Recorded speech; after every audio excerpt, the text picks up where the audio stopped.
దయచేసి మాట్లాడినటువంటి మన బతుకు గురించి మన పోరాటం గురించి మాట్లాడినప్పుడు మీరు స్పందించాలి.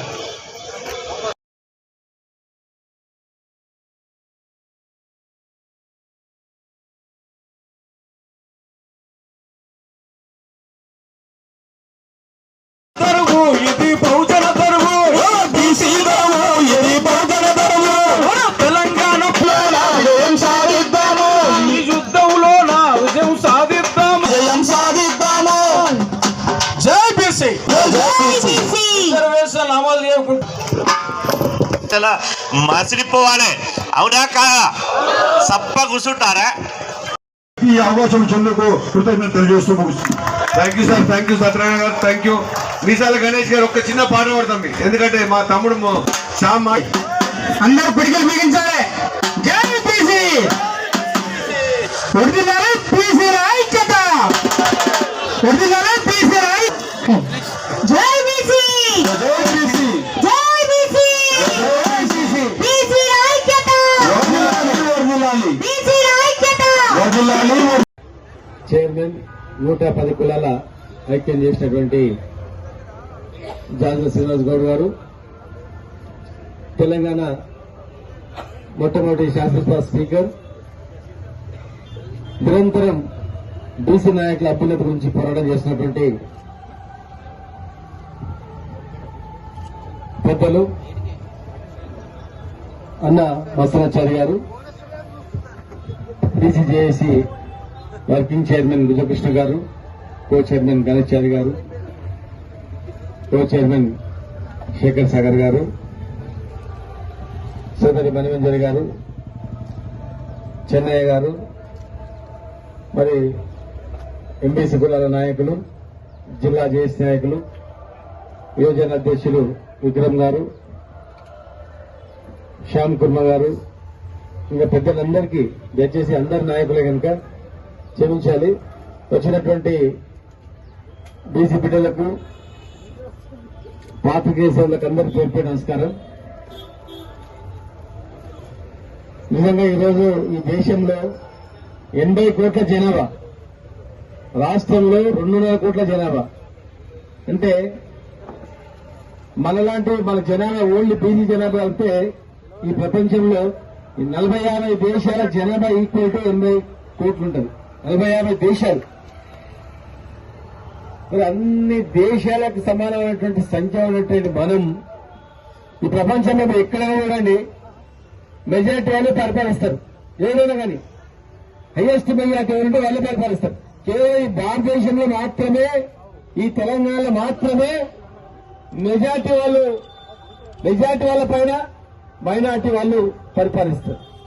మెజారిటీ వాళ్ళు మైనార్టీలను సీట్ల మధ్య పెడతారు, మళ్ళీ అడుక్కుంటారు, ఉద్యమాలు చేస్తారు. ఒక విచిత్రమైనటువంటి పరిస్థితి ప్రపంచంలో ఎక్కడ ఉండదు. ఏ దేశంలో చూడండి, ఈ దేశంలో ఈ రాష్ట్రంలో మాత్రమే ఉంది. అంటే ఎందుకు ఉంది ఎట్లంటే మన అమాయకులు వాళ్ళు అనుకుంటున్నారు. వాళ్ళు ఇన్ని రోజులు చదువు రాకుండా చేసారు, స్కూల్ లేకుండా చేసారు, ఊర్లో పుస్తకాలు లేకుండా చేసారు, ఊర్లో పేపర్ రాకుండా చేసారు, ఊరికి బస్సు రాకుండా చేసారు, దోపిడీ చేసారు. సరే నడిచింది. ఇలా అందరూ చైతన్యవంతులయ్యారు. అనేక పోరాటాల్లో ముఖ్యం అగ్రభాగాల మనలో ఉన్నారు. బీసీ, ఎస్సీ, ఎస్టీ, మైనార్టీ వర్గాల వాళ్ళే అనేక ఉద్యమాలు. ఒక ఎన్కౌంటర్ ఏంటంటే ఎవరు చనిపోయిందంటే పోయింది 10 మందిలో 9 మంది ఉంటారు. ఇట్లా ఉద్యమాలు చేసి త్యాగాలు చేసిందంటే వీళ్ళే ఉంటారు అన్ని రంగాల్లో. కానీ బయటికి తీసుకోవడానికి మాత్రం మీడియాలు కానీ, పేపర్లు కానీ, ఇక రకరకాల మాత్రం మనం లేనందుకు ఏంటంటే వాళ్ళకి గోరంత వేస్తే కొండంత కనిపిస్తుంది, మనం కొండంత వేసింది గోరంత కనిపిస్తుంది, అంతే. పోవట్లేదు. ఇంత అన్యాయం జరుగుతున్నా కూడా ఏంటంటే ఇట్టనిలో ముంచేసింది. ఇలా 80 సంవత్సరాలు 80 కోట్ల జనాభాను పరిపాలించినటువంటి బీజేపీ, కాంగ్రెస్ పరిపాలించినటువంటి ఆ కూటమి మొత్తం దేశాన్ని పరిపాలించింది. మరి అలా ఒక మంత్రిత్వ శాఖ లేదు, కేంద్రంలో బడ్జెట్ లేదు, అడుగుదానికి దిక్కు దివాలు ఎవరు లేరు. ఎవరికని చెప్పుకున్నామంటే మళ్ళీ అడుకోవాలంటే అక్కడికే ఇవ్వాలి, వాళ్ళకే ఇవ్వాలి. ఎవరైతే పీడిస్తుంటాడో, ఎవరైతే అణచివేస్తుంటాడో వాడినే వాడుకుని అయ్యా చూడు మాకు న్యాయం చేయండి, ఇట్లా అన్యాయం జరుగుతుంది, మాకు యూనివర్సిటీలలో మా వాళ్ళు లేరు, వైస్ ఛాన్సలర్లో లేరు, అధికారులలో మాకు మంచి పోస్టింగ్ లేవు, మాకు సర్పంచ్లలో వస్తలేవు, ఎమ్మెల్యేలుగా లేవు, ఎట్లా అని మళ్ళీ అడుక్కునే పరిస్థితి వస్తుంది. కనుక ఈయన మీకు అర్థమైంది, సర్పంచ్ పదవులకు కూడా మనం అర్హత లేదన్నట్లు ఇలా వివరిస్తుందంటే అది ప్రమాదం ఉంది. వీళ్ళతో పెట్టుకుంటే మరి 80% మనం ఉన్నాం, 20% జనాల కాలం, 80 మంది ఎమ్మెల్యేలు ఉన్నాం, 80% ఎంపీలో ఉన్నాం, రివర్స్ లో ఉన్నాం, జనాభా రివర్స్ లా. కేవలం ఈ దేశంలో ఒక తమిళనాడులో మాత్రమే ఈక్వల్ గా జనాభా ప్రకారం ఎమ్మెల్యేలు కానీ ఎంపీలు కానీ ఎమ్మెల్సీలు కానీ ఉన్నారు. తమిళనాడు తప్ప మిగతా అన్నింటిలో రివర్స్ ఉంది. 80 మనం ఉండి వాళ్ళు 20 ఉంటే 20 మంది 80 మంది ఉన్నారు, 80% మన వల్ల మనం 20% ఉన్నాం, రివర్స్ లో ఉన్నాం. దాన్ని ఎట్లా తిరిగి రాయాలి మీరు ఆలోచన చేయాలి. ఇక్కడ రాజుల గారితో పాటుగా అనేక మంది ఉన్నారు, ఇక్కడ చాలా మంది జిల్లా నాయకులు అందరూ ఉన్నారు. వీళ్ళందరూ కూడా అరే ఉద్యమం వచ్చింది, మరి వస్తుంది, స్థానిక సంస్థ రిజర్వేషన్ అవుతుంది అని అనుకున్నారు. మేము మొదటి నుంచి చెప్తా ఉన్నాం మోసం చేస్తారని చెప్పి. కానీ మేము రాజకీయ పార్టీలో ఉన్నాం కనుక మా మాట నమ్మలే. ఆయన వస్తు మాట్లాడతారు, అట్లే మాట్లాడతారులే అని మేము చెప్తున్నాం. అయ్యా మేమున్నాం, మేము కూడా ఎంత అంతో మరి రాజ్యసభలో కానీ ఎమ్మెల్సీలో కానీ మేము చేసుకున్నాం. మరి మాది ప్రాంతీయ పార్టీ, ఇలా జాతీయ పార్టీలతోనే ఉంటది, పార్లమెంట్ లో చట్టం తీసుకురావాలి అని చెప్పినాం. కానీ వాళ్ళు అందరినీ మోసం చేసిండ్రు, నట్టేట ముంచిండ్రు, నిట్టనిలున ముంచేసి ఇలా దొంగ నాటకం, దొంగ ప్రేమ అన్ని కూడా బయటపడ్డాయి. ఎలక్షన్ల అవసరం లేదు, ఎలక్షన్ల పోమన్నారు, కోర్టు తేలిన తర్వాత పోతామన్నారు, చట్టాలు సవరించిన తర్వాత పోతామన్నారు. కానీ కేవలం ఒక 3,000 కోట్ల గురించి ఇలా ఎలక్షన్ల పోతున్నాం, గ్రామాలు కొట్టుబడుతున్నాయని చెప్పింది కిషన్ రెడ్డి గారు. మీకు గుర్తుపెట్టుకోండి, కిషన్ రెడ్డి గారు మాటలు గ్రామాలన్నీ కూడా కుంటుపడుతున్నాయి, నిధులు రావట్లేదని. ఆయన ఇట్లా రాగం ఇచ్చిండు, వీళ్ళు తబల వాయించిండు అంతే. ఇమీడియట్ గా ఎలక్షన్ నోటిఫికేషన్ తెచ్చిండు, సిస్టమాబాద్ గ్రామాలలో ఎంత ప్రేమ ఉందని. ఈ మాటల మధ్య కాలంలోనే ఎక్సైజ్ పాలసీ వచ్చింది, ఎక్సైజ్ అప్లికేషన్ అమ్మింది, పేపర్లు వచ్చింది, 3,300 కోట్ల ఆదాయం వచ్చింది ఒకటే రోజు అని చెప్పి ఎక్సైజ్ వైన్ షాప్లది. మరి అవన్నీ ఎక్కడి? మన పేదోడి చెమట రక్తంతో వాడు కష్టపడి అలసిపోయి, వాడు ఏదో ఇంత కష్టపడి అలసిపోయేందుకు తాగితే ఆ పైసలే ఈ పైసలన్నీ కూడా. ఒక్కరోజు 3,300 కోట్ల ఆదాయం వస్తే నిజంగా మీద గ్రామాల మీద ప్రేమ ఉంటే ఇవి వచ్చిన పైసలని గ్రామాల నుంచి వచ్చిన ఆదాయమే కానీ గ్రామాలు అభివృద్ధి చేయడానికి అవకాశం ఉంది. కానీ అది కాదు వాళ్ళ ఉద్దేశం. అదేవిధంగా సర్పంచులు అయితే, ఎంపీటీసీలు అయితే, జిల్లా పరిషత్ చైర్మన్లు అయితే అందరూ ఐక్యమవుతారు. ఇవాళ ఇంతమంది బలం మనమే ఉన్నాం, ఇంతమంది బలం మనం అనుకుంటే అయిపోతాం కదా అనే ఆలోచన వస్తుంది కనుక వీళ్ళను ఏళ్లతో సహా పీకేయాలి రా అని చెప్పేది. ఇలా సర్పంచ్ ఎలక్షన్స్ లో కూడా ఒక్కొక్క జిల్లాల్లో మరీ ఘోరంగా, అంతకుముందు మేమున్నప్పుడు 34% ఇచ్చినాం. ఇదే జీవో ఇస్తే కోర్టు పోయిండ్రు, సుప్రీంకోర్టు పోయినారు, కొట్టేసిండ్రు. అప్పుడు 50% మించొద్దన్నందుకు ఎస్సీ ఎస్టీ జనాభాను పెరిగినందుకు మరి మించకుండా వచ్చింది. మరి ఈ రోజు మరి 10% ఈడబ్ల్యూ రిజర్వేషన్ కూడా ఇచ్చింది కదా, మరి 50% మించిపోయింది రిజర్వేషన్, కోర్టులు ఎందుకు ఇవ్వలేదు అంటే ప్రభుత్వం ఉంది కనుక ప్రభుత్వం చెప్పే మాట తింటాయి. ప్రభుత్వం ఉంది కనుక ప్రభుత్వం ఉన్నటువంటి వాళ్ళు వాదిస్తారు. అట్లా ఇలా మన గురించి వాదించుకోలేడు. సుప్రీంకోర్టులో ఒక్క బీసీ జడ్జి లేడు, ఒక్క జడ్జి లేడు సుప్రీంకోర్టులో. రూరల్ రిజర్వేషన్ జడ్జిలకు లేదు. ఇష్టం వచ్చిన మన పేరుకు మాత్రమే కొల్ల విజయమని ఆధారమని చెప్తారు. కానీ ప్రభుత్వం ఎవరు చెప్తే వాళ్ళను అపాయింట్ చేస్తారు. జరిగితే వాస్తవం అది 100% అది. వాళ్ళు అనుకునే అక్కడ ఉంటారు, వాళ్ళ తీర్పులు అట్లా ఉంటాయి. మన గురించి వచ్చేవరకు మాత్రం చట్టం, న్యాయం, ధర్మం అన్నీ వస్తాయి. అదే ఇప్పుడు 50% మించిపోతే రాదు అక్కడ. కనుక ఇలా మనకు అన్యాయం జరిగింది, జీవోలు కొట్టేసిండు. ఇలా 80 కోట్ల జనాభా, రాష్ట్రంలో 200 కోట్ల జనాభా అంటే మనలాంటి మన జనాభా ఓన్లీ బీసీ జనాభా అయితే ఈ ప్రపంచంలో 40-50 దేశాల జనాభా ఈక్వల్ టు 80 కోట్లు ఉంటుంది. 40-50 దేశాలు,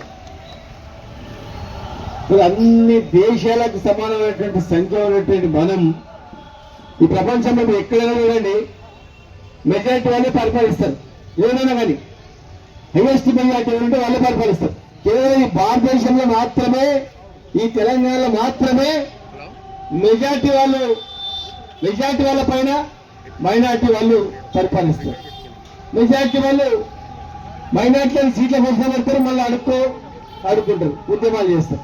ఒక విచిత్రమైనటువంటి పరిస్థితి ప్రపంచంలో ఎక్కడ ఉండదు. ఏ దేశంలో ఇవ్వండి, ఈ దేశంలో ఈ రాష్ట్రంలో మాత్రమే ఉంది. అంటే ఎందుకు ఉంది ఎట్లంటే మన అమాయకులు వాళ్ళు అనుకుంటున్నారు. వాళ్ళు ఇన్ని రోజులు చదువు రాకుండా చేశారు, స్కూల్ లేకుండా చేశారు, ఊర్లో పుస్తకాలు లేకుండా చేశారు, ఊర్లో పేపర్ రాకుండా చేశారు, ఊరికి బస్సు రాకుండా చేశారు, దోపిడీ చేశారు. సరే నడిచింది. ఇలా అందరూ చైతన్యవంతులేదు. అనేక పోరాటాల్లో ముఖ్యం అగ్రభాగాల మనలో ఉన్నారు. బీసీ, ఎస్సీ, ఎస్టీ, మైనార్టీ వర్గాల వాళ్ళే అనేక ఉద్యమాలు. ఒక ఎన్కౌంటర్ ఏంటంటే 22 పోయిందంటే 10 మందిలో 9 మంది ఉంటారు. ఇట్లా ఉద్యమాలు చేసి త్యాగాలు చేసిందంటే వీళ్ళే ఉంటారు అన్ని రంగాల్లో. కానీ బయటికి తీసుకురానికి మాత్రం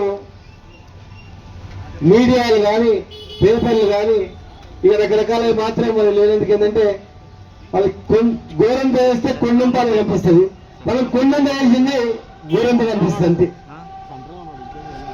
పోవట్లేదు. ఇంత అన్యాయం జరుగుతున్నా కూడా ఏంటంటే ఇట్టనిగిన ముంచేసింది.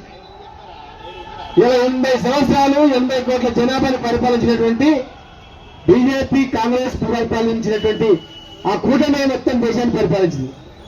మరి ఇలా ఒక మంత్రిత్వ శాఖ లేదు, కేంద్రంలో బడ్జెట్ లేదు, అడుగుదానికి దిక్కు దివాలు ఎవరు లేరు. ఎవరికైనా చెప్పుకున్నామంటే మళ్ళీ ఎడుకోవాలంటే అక్కడికే ఇవ్వాలి, వాళ్ళకే ఇవ్వాలి. ఎవరైతే పీడిస్తుంటాడో, ఎవరైతే అణిచివేస్తుంటాడో వాడిని అడుకో, అయ్యా చూడు మాకు న్యాయం చేయండి, ఇట్లా అన్యాయం జరుగుతుంది, మాకు యూనివర్సిటీలలో మా లేరు, వైస్ ఛాన్సలర్లో లేరు, అధికారులలో మాకు మంచి పోస్టింగ్ లేవు, మాకు సర్పంచ్లలో వస్తలేవు, ఎమ్మెల్యేలుగా లేవు, ఎట్లా అని మళ్ళీ అడుక్కునే పరిస్థితి వస్తుంది. కనుక ఇలా మీకు అర్థమైంది, ప్రజలకు అర్థమైంది, ఈయన మోసం తప్ప ఏం లేదు. కేవలం సర్పంచ్ కూడా మనం నోచుకుంటామంటే చూడండి, సర్పంచ్ కూడా నోచుకోవట్లేదు, సర్పంచ్ పదవులకు కూడా మన అర్హత లేదన్నట్లు ఇలా వివరిస్తుందంటే అది ప్రమాదం ఉంది. వీళ్ళతో పెట్టుకుంటే మరి 80% మనం ఉన్నాం, 20% జనకాలం, 80 మంది ఎమ్మెల్యేలో ఉన్నాం, 80% ఎంపీలో ఉన్నాం, రివర్స్ లో ఉన్నాం, జనాభాకు రివర్స్ లా. కేవలం ఈ దేశంలో ఒక తమిళనాడులో మాత్రమే ఈక్వల్ గా జనాభా ప్రకారం ఎమ్మెల్యేలు కానీ, ఎంపీలు కానీ, ఎమ్మెల్సీలు కానీ ఉన్నారు. తమిళనాడు తప్ప మిగతా అన్నిట్లో రివర్స్ ఉంది. 80 మనం ఉండి వాళ్ళు 20 ఉంటే 20 మంది 80 మంది ఉన్నారు. 80% మన వాళ్ళం, మనం 20% ఉన్నాం, రివర్స్ లో ఉన్నాం. దాన్ని ఎట్లా తిరిగి రాయాలో మీరు ఆలోచన చేయాలి. ఇక్కడ దాదుల గారితో పాటుగా అనేక మంది ఉన్నారు, ఇక్కడ చాలా మంది జిల్లా నాయకులు అందరూ ఉన్నారు. వీళ్ళందరూ కూడా అనే ఉద్యమం వచ్చింది, మరి వస్తుంది, స్థానిక సంస్థ రిజర్వేషన్ అవుతుంది అని అనుకున్నాం. మేము మొదటి నుంచి చెప్తా ఉన్నాం, మోసం చేస్తారని చెప్పి. కానీ మేము రాజకీయ పార్టీలో ఉన్నాం కనుక మా మాట నమ్మలే. వీళ్ళు వస్తు మాట్లాడతారు, అట్లే మాట్లాడతారు అని మేము చెప్తున్నాం.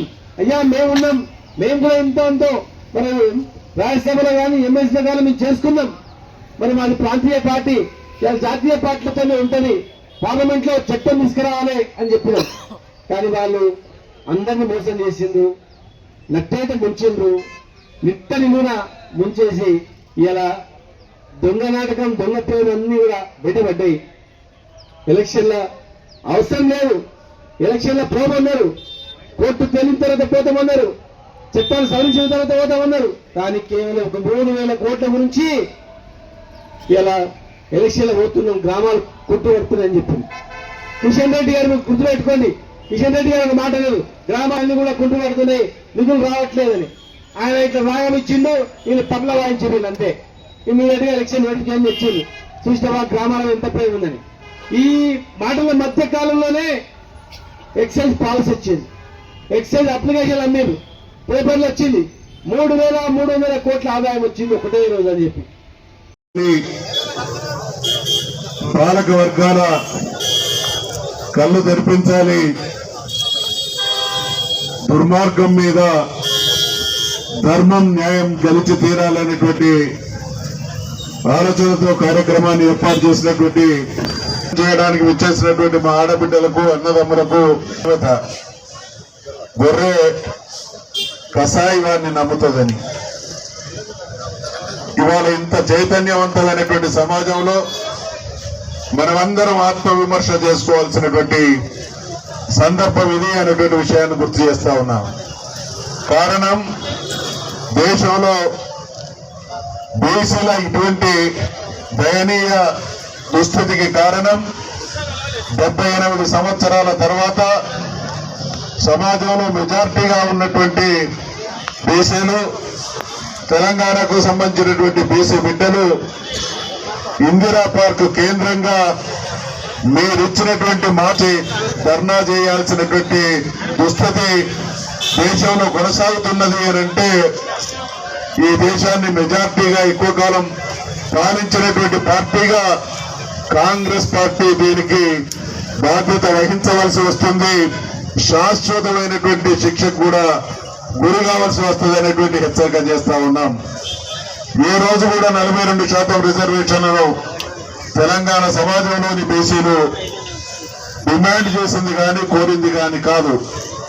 ఎన్నికల అవసరం కోసం, ఎన్నికల్లో గెలవడం కోసం, అధికారం చెరబట్టడం కోసం బీసీలకు ఇచ్చినటువంటి అనేక హామీలలో 42% బీసీ రిజర్వేషన్లు కూడా ఒక హామీ. కానీ చరిత్రగా దేశంలో జరిగినటువంటి బీసీలకు జరిగినటువంటి ద్రోహం, ఇవాళ దేశానికి స్వాతంత్రం వచ్చిన తర్వాత కులగణన చేయకుండా బీసీలకు ద్రోహం చేసినటువంటి దుర్మార్గపు పార్టీ కాంగ్రెస్ పార్టీ. కులగణన చేయకపోగా, బీసీ మంత్రిత్వ శాఖను ఏర్పాటు చేయక బీసీలకు సంపదలో దక్కాల్సినటువంటి వాటాను రాజ్యాధికారంలో వీళ్ళు సంపదలో వాటాదారులైతే రాజ్యాధికారం దిశగా వీళ్ళు అడుగులు పడతాయనేటువంటి కుట్రతోని ఇవాళ బీసీ మంత్రిత్వ శాఖ ఏర్పాటు చేయక బీసీలకు వాటా దక్కకుండా చేసినటువంటి ద్రోహం చేసినటువంటి పార్టీ కాంగ్రెస్ పార్టీ. కులగణన చేయదు, మంత్రిత్వ శాఖ ఉండదు, బడ్జెట్ లో కేటాయింపులు ఉండవు. కానీ ఎన్నికల్లో మళ్ళీ అధికారంలోకి రావడానికి మాత్రం మనల్ని నమ్మించేటువంటి మోసపూరిత హామీలిచ్చి అధికారంలోకి వచ్చింది. ఇవాళ బీసీ సమాజం విజ్ఞప్తి చేస్తా ఉన్నా, సూచన చేస్తా ఉన్నా, మనం జాజుల శ్రీనివాస్ గౌడ్ గారు 24 గంటల్లో 24 గంటలు బీసీల కోసం ఆలోచిస్తే ఇక్కడ వేలాదిగా తరలి వచ్చినటువంటి మనమందరం కనుక ఒక్కొక్క గ్రామాన్ని ఒక్కొక్కలం దత్తత తీసుకొని ప్రతి బీసీ బిడ్డను చైతన్య పరిచేటువంటి చరిత్రాత్మకమైనటువంటి బాధ్యతను తీసుకుంటే ఇక్కడ ఉండేటువంటి ఆధిపత్య కులాల, అగ్ర కులాల పునాదులు కదిలిపోతాం అనేటువంటి విషయాన్ని పరిగణలోకి తీసుకోవాల్సిందిగా నేను మనవి చేస్తా ఉన్నా.